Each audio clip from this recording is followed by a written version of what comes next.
Hubad ng suit at maligo, matulog. Go. Ikaw, John, ano masarap gawin? Same lang din. Magbabike pa kami ni Alden, kaya uwi na kami parehas. Happy birthday. Oh my God.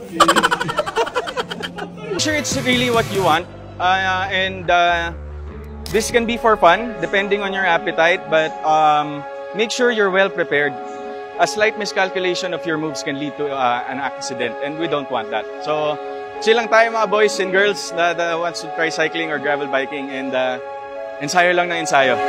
My name is Richard Fulkerson Jr. and I'm from Pasig City. Let's go! Hello Kathden fans! Ito pasabog si Box Office Queen mga kasambreros kasi nominated na naman siya sa FAMAS Awards mga kasambreros na napaka-prestiyosong award-giving body mga kasambreros, no? And dito ko nalaman na si Ma'am Catherine lang pala yung siya lang yung katanging-tanging nag-post na Filipino celebrity na nanalo ng FAMAS mga kasambreros sa kanyang Instagram account na nakaabot ng 1 million likes. Okay? Likes lang yun mga kasambreros, 1 million likes. So imagine natin kung magkano or kung ilan yung reach nun mga kasambreros. So grabe ang tindi. And 7 beses pala siya nominate, no, ng FAMAS Awards na ito mga kasambreros, tapos isang panalo, and that's last year mga kasambreros. Grabe, no? Hindi basta-basta talaga, and veterana at saka mga ano na kasi yung mga kalaban niya mga kasambreros, si Ma'am Nadine Lustre, nanalo na rin siya, no, ng Best Actress of FAMAS mga kasambreros. And of course yung mga dati pa, sina Ma'am Vilma Santos, no, sina Ma'am late Nora Honor, superstar Nora Honor mga kasambreros, and so on. Sina Ma'am Judy Ann Santos, no. So grabe, matindi ang pasabog talaga. So hindi man tayo nag-expect na siya ang manalo ngayong taon kasi nga kumbaga pa nanalo na siya last year mga kasambreros, pero yeah, no, sino ang only God knows mga kasambreros kung sino yung mananalo sa ngayong taon na awarding mga kasambreros. And then si Sir Alden mga kasambreros, sobrang bully, no, kay Riza. Talagang nung ngayon lang nagsilabasan itong mga video clips mga kasambreros, no, dun sa birthday celebration ni Ma'am Riza mga kasambreros. Hindi ko alam kung ano to sa Batangas, pero parang nasa labas sila eh. So baka ibang ibang celebration mga kasambreros ni Riza. Tapos sila mamaten tumatawa lang din mga kasambreros. Sobrang kulit talaga sobrang bully talaga ni Kuya mga kasambreros, si Kuya Alden kay Riza. Sobrang kulit talaga. And then ito, next item natin. So si Pops Alden, spotted siya, no, sa isang isang refreshment. Hindi ko alam kung sa Conchas ito mga kasambreros, pero parang parang upo siya bigla, tapos naka-cap siya, tapos naka-black, and then naka-white shoes mga kasambreros. Tapos parang nagtitinginan lang saglit ang mga tao, tapos yun, parang normal na lang siya mga kasambreros, no. Pero alam ko baka isa ito sa mga sa mga businesses, but correct me if I'm wrong mga kasambreros. So parang wala lang, no, parang siguro after nito after niya may ginawa mga kasambreros, pumasok siya doon and umupo-upo lang saglit mga kasambreros. And then ito, so dun sa after pala ng so confirm, no, after ng GMA Gala pala, so tinanong sila ni Sir Pep, so kaka-upload lang kasi kagabi. Parang tinanong sila kung ano yung gagawin nila after ng gala. Sabi niya magubad ng suit, maligo, matulog. Let's go, sabi nga ni Pops Alden. Parang ginuubusan ng energy si Pops Alden. Tapos yung kasunod doon, si John Lucas. Sabi niya ganun pareho kay Alden daw kasi nga magbike sila pareho nung pagkakinabukasan. So kasama rin pala ni Sir Alden itong si Sir John Lucas mga kasambreros sa pagbabike, no. So ayun po. And then ito, next item natin. So speaking of bike, yung kahapon pala nila na sa PhilInvest, pala yun, no, 400 plus silang bikers. Tapos in-interview sila and he represented Pasig City. So nagtataka Pasig, di ba parang di dapat Laguna or Makati or Antipolo or sa Rizal. So pero siguro andun yung bagong bahay niya. Inisip ko dito kapag nagpalipat siya ng bahay, kunwari nagpagawa na siya ng bahay, no. So parang mapalilipat na siya doon ng residential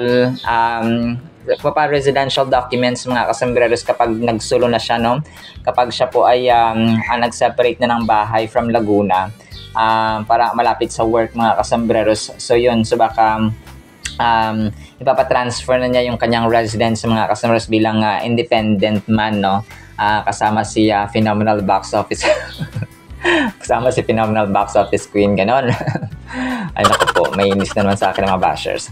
Pero moving on mga kasembreros, so ito next item natin, pero yun yung naisip ko ha, baka lilipat siya ng residential documents or address mga kasembreros, kung kaya baka sa Pasig lang yung kanyang nirepresent kahapon sa biking ano. And ang ano pala nun, ang tawag dito, ang layo kasi 40 kilometer tapos 60 kilometer mga kasembreros na categories. Tapos parang may 110 category under dun sa 60. So parang ganun yung kanilang ano kahapon mga kasembreros. And then ito, si Pops Alden may ano siya, no? May aso. Hindi ko alam kung ano. Brown out kasi yung mga kasembreros dito sa amin. Kung kaya medyo late ko na rin ito ma-upload, no? Inuna ko lang yung voice over. So pero ito yung aso, may hawak siya na kulay white. Tapos may kulay blue na necktie. Tapos siya nakakulay blue din mga kasembreros, no? Favorite na color niya, Phenomenal Box Office King. Pero correct me if I'm wrong kung matagal na ito, no? Kasi wala ako sa file nito eh. Pero kung ano sa susunod, kung may video at kung malalaman kong recent, so i-update ko rin po kayo mga kasembreros. And then ito, ang kulit ito mga kasembreros kasi ano, parang kinumpal ng isang Kathleen admin, itong sweet moments no, ng Kathleen mga kasembreros. No, marami pa rin talaga ang naniniwala kasi meron naman talaga mga kasembreros nakikita minsan sa mga ebidensya sa mga ebidensya na tulad ng kay Sir MJ, yung kanilang hoop no, sa kanilang kamay, tapos yung sing-sing and so on, mga twinning pa minsan ng kulay ng damit, di ba? So asan ka pa? So doon na mga kasembreros. So na sweet moments ng Kathleen mga kasembreros, nakakatuwa lang kasi kinumpa ng isang admin, maraming salamat po. And then ito mga fans, sobrang kulit ito mga kasembreros. May isang parang high school or senior high school na baby boy dito mga kasembreros na ginawa yung mga signature moves or signature na ginagawa ni Sir Alden mga kasembreros, like yung pagka-high, yung pag-wave ng kanang kamay mga kasembreros na parang signature ng Aldab pa dati, no?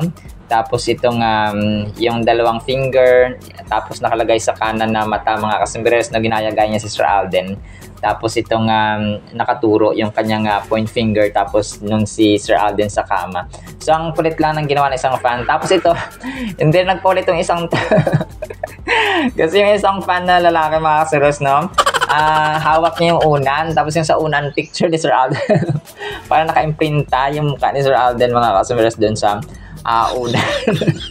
Hindi naman halatang crush na crush at saka fan na fan sila ni Alden, di ba? So hindi naman halata kasi yung nakalagay doon naka-imprinta ay yung itsura ni Alden.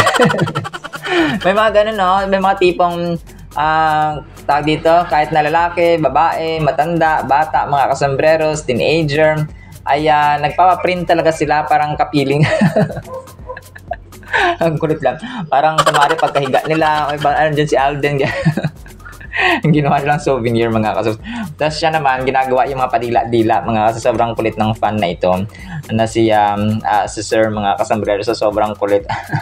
So iba talaga ang Phenomenal Box Office King mga kasembreros kasi lahat ay parang halos lahat ay alam talaga yung dila trend.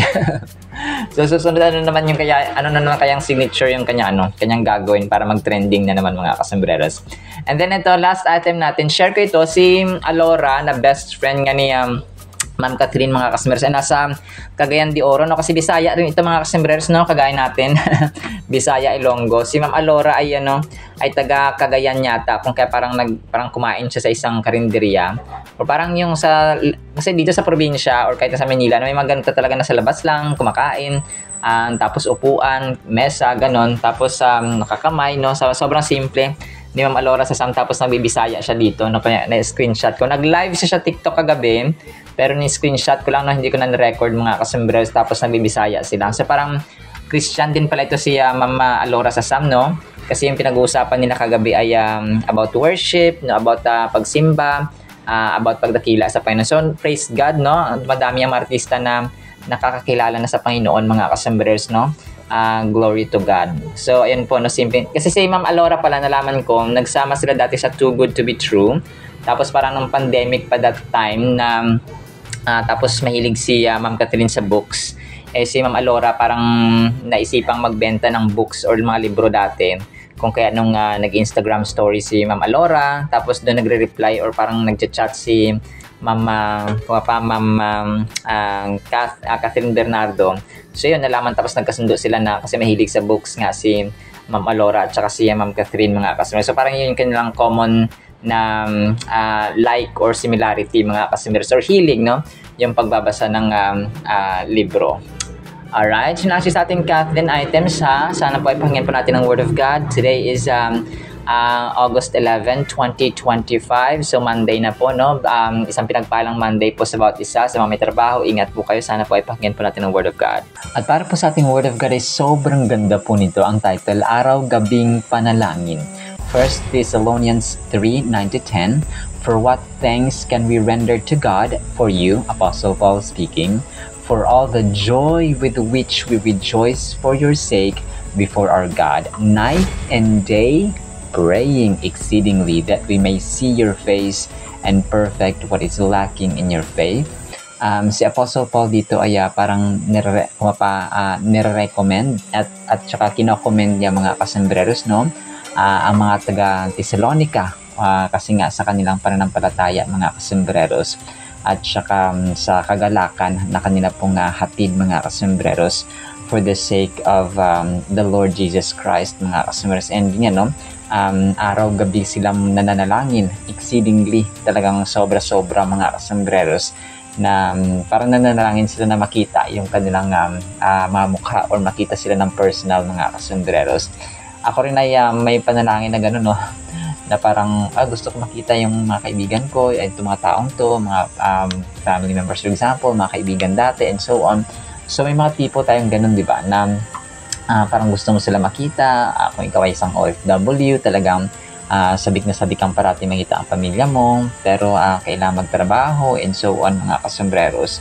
So maraming occasions, maraming instances na gusto natin makita, kung kaya yung recommendation ni Apostle Paul dito talaga is parating manalangin, okay? Araw-gabing manalangin, mga kasembreros, kasi sila man ay mapabunga at punong-puno ng panalangin. Apostle Paul, Silas, James, and the rest of the Timothy, and the rest of the disciples, mga kasembreros, na sa panahon noon at saka sa panahon ngayon, mga kasembreros, although nag-iiba lang, pero may mga disciples si Jesus Christ all around the world, mga kasembreros. Kung gaano ka-powerful ang salita ng Panginoon, ay ganoon din siya kumikilos, mga kasembreros, sa buhay ng kanyang mga anak at ng kanyang mga tao. And 1 Thessalonians chapter 3 verses 9-10 is about the profound joy and gratitude that Paul expresses for the faith and growth of the Thessalonian church, emphasizing the importance of their spiritual well-being and his desire to strengthen and perfect their faith through prayer and support. Yung mga bishop, yung mga pastors, yung mga preachers, yung mga evangelists, yung mga gospel sharers, yung mga kapatiran sa church, nakita natin silang malalakas, mga kasembreros, but to tell you honestly, sila yung dapat ding ipanalangin, mga kasembreros, because ang diablo, ang kaaway po ay double time sa mga anak ng Panginoon. Come to think na yung mga kakampi nila, yung mga walang panahon sa Biblia. So yung mga taong yun, yung mga wala ng panahon sa panalangin, wala ng panahon sa pagbabasa ng salita ng Panginoon sa Biblia araw-araw, kanila na yun. Kung ba parang kakampi nila yun, mga kasembreros, so hindi na kailangan gaano ng panalangin. Hindi, kidding aside, mga kasembreros, ay parehong yung mga non-believers natin na family members, yung mga wala pang pananampalataya sa Panginoon, wala pang panahon. Kasi makita mo, mga kasembreros, yung taong talagang anak ng Panginoon at saka Kristiyano, the way they speak, the way they act, the way they behave, the way they approach other people, the way they treat other people, mga kasembreros, talagang makita mo yung kanilang bukang bibig na salamat sa Diyos, sa grasya ng Diyos, sa awa ng Panginoon. And yun nga, si Dr. Hayden ko, na asawa ni Dr. Vicky Bello, talaga napansin ko yun, no?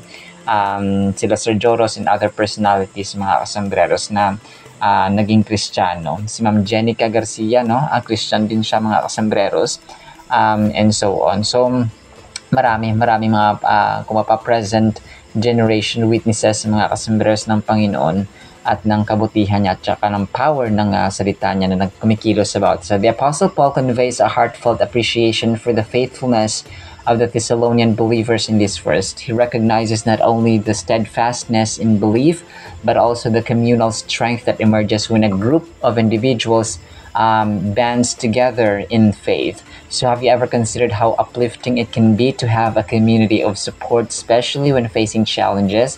So napakahalaga talaga mga kasambreros na meron po tayong community of believers, especially kapag meron tayong church na dinadaluhan, yung mga Christian church mga kasambreros na alam mong talagang you really feel that you are belong to the family. So ako po dati sa Maynila ay may simbahan kami din, no? Ngayon po ay 3rd floor na siya sa awa at grasya ng Panginoon mga kasambreros. So talagang active at masasabi mong ang mga tao doon ay talagang masipag sa paghahayo, sa pagsalita, pag-share ng salita, and then pagdi-disciple mga kasambreros. Kumaga pa winning the community, winning the campuses by sharing the gospel and the love of God mga kasambreros. Furthermore, Paul's prayer for their spiritual growth and completeness speaks volumes about his pastoral heart. He doesn't merely wish for their faith to remain static. Instead, he yearns for them to mature in spiritual journey. This raises an important question for all of us. Are we willing to pursue deeper understanding and growth in our faith? So, tayo po mga kasambreros, ang isang halaman kapag naging bansot, no, alam niyo yung bonsai mga kasambreros, or yung mga kunwari puno ng mangga, tas hindi namunga, ilang taon mo nang nilagyan ng pataba, inalagaan, kung pa lahat na ginawa mo parang walang nangyayari, hindi namunga, and any other plans mga kasambreros na in-expect mo sana mamunga ay wala.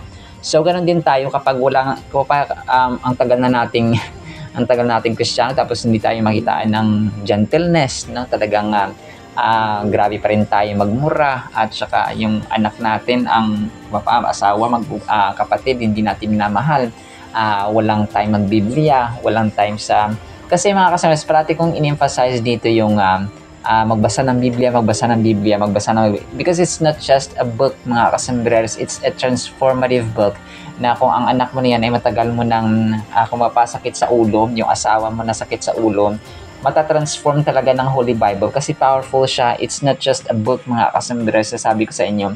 Ang librong ito ay napaka-powerful because anointed by the Holy Spirit mga kasambreros, and written by people who were guided by the Holy Spirit of the living God. So, kasi marami na rin testimonies talaga kung kaya hindi nakapagtataka na ang Holy Christian Bible ang the most or the best-selling book of all time according sa Guinness Book of World Records, na kung nakapag-sold or nakapagbenta na ito ng more than 5 billion copies in counting mga kaso. Siguro sobra-sobra pa. So, hindi po siya malalagpasan yung the Holy Bible mga kasembreros according sa Guinness Book of World Records. So, ito yung isa sa mga patunay na wala makakapantay at wala makaka-overpower ng kapangyarihan ng salita ng Panginoon mga kasos. Kung kaya, if there is any book na I can highly recommend, talaga number 1 ang Biblia mga kasembreros. Or you can also buy The Purpose-Driven Life ni Pastor Rick Warren mga kasembreros, kasi based din po yun sa Biblia. Napakaganda ng book na yun mga kasembreros, no? Kayang i-transform ang buhay ng tao or ng ugali ng tao mga kasembreros. Kasi maraming sabi ng born again is not a religion actually mga kasembreros. Born again is the process na nagbago ang tao from bad or from unbelieving to believing mga kasembreros na mga tao. Kasi maraming bawal dyan sa religion na. So that is why I'm not promoting religion dito mga kasembreros, no? It's the love of God, the Word of God, Jesus Christ, God Himself, the Holy Spirit.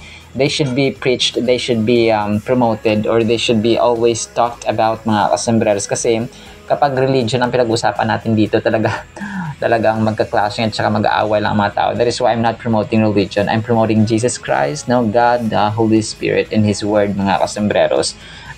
Kaya kung para magkaroon tayo ng harmonious relationships about this loving and humble relationship, mga kasembreros. So kung kaya tayo din ay in-encourage ni Apostle Paul na kung meron tayong mga request, meron tayong dapat pasalamatan, ipadaan natin sa panalangin, mga kasembreros. Napakahalaga po talaga na meron pong isang taong tumatayo, no, na prayerful, no, pa addict sa panalangin, mga kasembreros. Kung merong addict sa kape kagaya ko, ay dapat meron talagang addict sa panalangin, mga kasembreros, kasi doon po kumikilos ng mas malakas at mas masigasig ang Panginoon natin kapag tayo po ay prayerful, no, talagang prayer, idaan natin lahat sa panalangin. Kung meron tayong pasalamatan, pray anyway. Kung meron tayong problema, pray anyway. Kung meron tayong healing, pray anyway. Kung meron tayong gustong isumbong, pray anyway. Kung meron tayong gustong hingin ng tawad, pray anyway. So lahat ng seasons, mga kasama, so walang pinipili, no? Masaya tayo, malungkot tayo, nagpipighati tayo, problemado tayo, nagiging mahirap tayo sa ganitong bagay, pray. Siyempre, no, pray and work, mga kasamaras, kasi faith without work is dead, mga kasamaras. That is why it's very important na lakipan po natin. Pero ang pinaka-powerful natin na tool dito ay yung panalangin, mga kasamaras. Huwag po tayo magsasawa na manalangin. Alright, so naman po sa ating Word of God, nawa po ipagpalain po tayo ng pag-ibig, pananampalataya, pag-asa, and spirit of prayerfulness, mga kasembreros, in the mighty, holy, and sweet, victorious, in the name above every name, Jesus Christ Himself, we pray. Amen and amen. See you sa next segment, mga kasembreros, and paalam po.